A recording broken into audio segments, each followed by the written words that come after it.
Eskalasi konflik antara Iran dan Israel masih terus memanas. Meskipun Presiden Donald Trump telah menyatakan kedua negara sepakat melakukan gencatan senjata, bukan berarti perang berakhir. Apalagi Iran sempat mengancam akan menutup Selat Hormuz, salah satu jalur paling krusial dalam lalu lintas perdagangan minyak di seluruh dunia. Menteri Keuangan Sri Mulyani dalam keterangan persnya mewaspadai sejumlah dampak yang muncul akibat konflik Iran dan Israel terhadap perekonomian Indonesia. Salah satunya yang akan berpengaruh dari ketegangan dua negara adalah melonjaknya harga minyak dunia dan pelemahan ekonomi global. Dua hal ini dikhawatirkan bisa menekan APBN. Melihat perkembangan perekonomian global nasional, situasi yang terus bergejolak dan berkembang. Dan ini telah menyebabkan langsung pada hari pertama harga minyak naik lebih dari 8%. Itu terjadi kenaikan lonjakan bahkan tertinggi sempat mencapai 78 US dollar per barel, naik hampir sekitar 9%. Meskipun kemudian sekarang mengalami koreksi.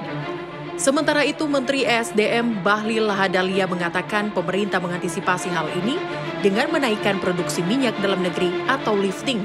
Dan sekali lagi saya katakan bahwa sekarang ini pemerintah Indonesia atas arahan Bapak Presiden Prabowo tidak ada cara lain apapun kita lakukan untuk meningkatkan lifting. Memang ini pekerjaan berat, ini pekerjaan jangka panjang, tapi harus kita lakukan.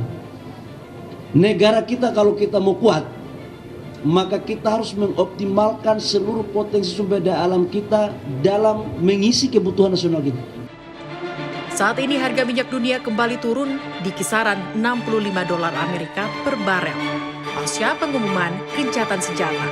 Sementara lifting minyak mentah Indonesia tahun ini ditargetkan 605.000 barel per hari.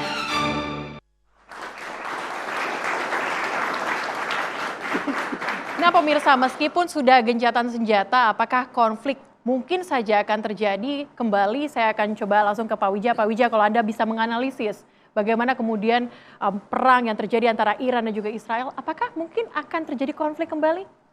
Tentunya kita berharap tidak akan muncul lagi ya, itu harapan kita. Tapi potensi muncul sangat mungkin, karena kita melihat gaya Trump, itu kan selalu berubah-ubah ya, apakah itu terkait tarif, terkait berbagai hal, perang Ukraine, nah sekarang terkait perang Iran-Israel. Kita lihat dalam 2 minggu terakhir sebenarnya kan berubah-ubah. Jadi potensi memanas lagi masih ada, tapi possibility-nya rendah. Saya melihat gencatan senjata ini adalah situasi yang menguntungkan semua pihak dan kemungkinan besar akan bertahan lama. Tetapi kita juga harus ingat, kita punya PR besar yang tidak tersentuh, yaitu trade war. Jadi bukan berarti ketika perang Iran-Israel ini mereda, dunia tidak punya masalah, kita punya tumpukan masalah. Dan saya yakin dalam waktu dekat Trump akan mulai mengeluarkan statement-statement lagi tentang trade war. Apalagi janji 90 hari masa penundaan tarif itu kan berakhir 9 Juli. Jadi dunia ini akan berpindah dari satu krisis ke krisis. Dan ini menarik untuk disimak. Yang jelas Mbak Celia, perang ini hadir di saat yang sangat tidak tepat bagi Indonesia. Kita sedang mengalami masalah domestik, penurunan daya beli. Kemudian ditumpuk lagi dengan permasalahan trade war yang diakibatkan oleh kebijakan Trump. Belum tuntas muncul war yang sesungguhnya. Jadi ketika tumpukan paling tinggi perang Israel kemudian Iran itu mereda, ini blessing bagi kita. Sehingga kita bisa fokus kepada dua permasalahan yang kita hadapi, yang lain, yang sebenarnya juga memerlukan respon yang sangat urgent. Berarti artinya maksud Anda adalah ketegangan global ini akan terus berlangsung begitu? Saya melihat ada beberapa lapis permasalahan. Dan selama Presiden Trump masih mempertahankan style selama seperti yang dia sudah tunjukkan dalam beberapa bulan ini, dunia tidak akan pernah tenang. Nanti muncul isu apa lagi? Muncul isu apa lagi? Dan saya rasa yang paling penting bagi negara seperti Indonesia adalah be prepare. Untuk memperbaiki diri, memperkuat diri. Be prepare. Pak Satya, nah kalau misalnya Anda bisa lihat saat ini Pak, Yang jadi perhatian kita juga adalah ancaman dari Iran untuk menutup Selat Hormuz. Ini apa yang terjadi jika Selat Hormuz itu ditutup? Dan apakah DEN memang sudah memprediksikan, memproyeksikan apa yang mungkin akan dilakukan, simulasinya? Seperti apa nih Pak? Jadi begini, pada waktu saya di Dewan Energi Nasional kita pernah melakukan stress test. Oke. Ya, jadi kalau kita melihat ini kan kategori namanya krisis dan darurat energi. Jadi kalau krisis itu lebih banyak kepada supply, jadi tidak terpenuhi supply. Tapi kalau darurat itu apabila ada infrastruktur yang terganggu. Nah, kita melihat ini dalam konteks keresdaren, ya, di dalam skala nasional. Nah, Selat Hormuz menjadi salah satu infrastruktur yang kita amatin betul kalau sampai terjadi, karena load daripada impor kita itu sekitar 250.000 barel tuh lewat ke Selat Hormuz. Oke. Ya, kita punya juga yang di Afrika, kita juga Afrika tuh ada di Angola, ada di Nigeria, dan juga ada di US. Nah, sebagian kecil ya.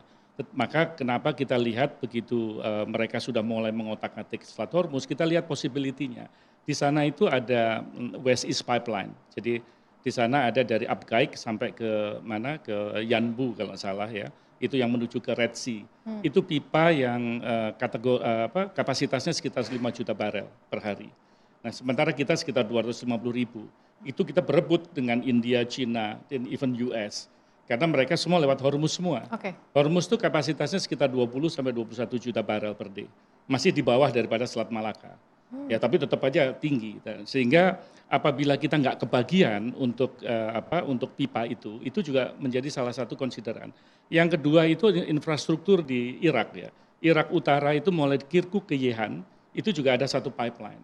Di luar daripada dua infrastruktur yang ada, hanya ada port yang ada di bawah, di UAE itu di bawah, ya itu yang menjadi andalan kalau memang Hormuz itu ditutup. Tetapi kan ini berebut, ya, karena kebutuhan daripada pipa yang mengalir di sana otomatis berebut dengan infrastruktur yang ada.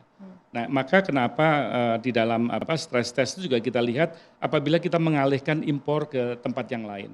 Tapi mesti diingat importasi daripada crude itu tergantung daripada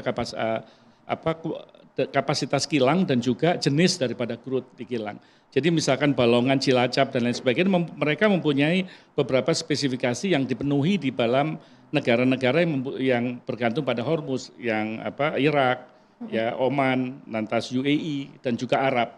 Itu mereka punya porsi sendiri di kilang mana mereka akan dikilangkan.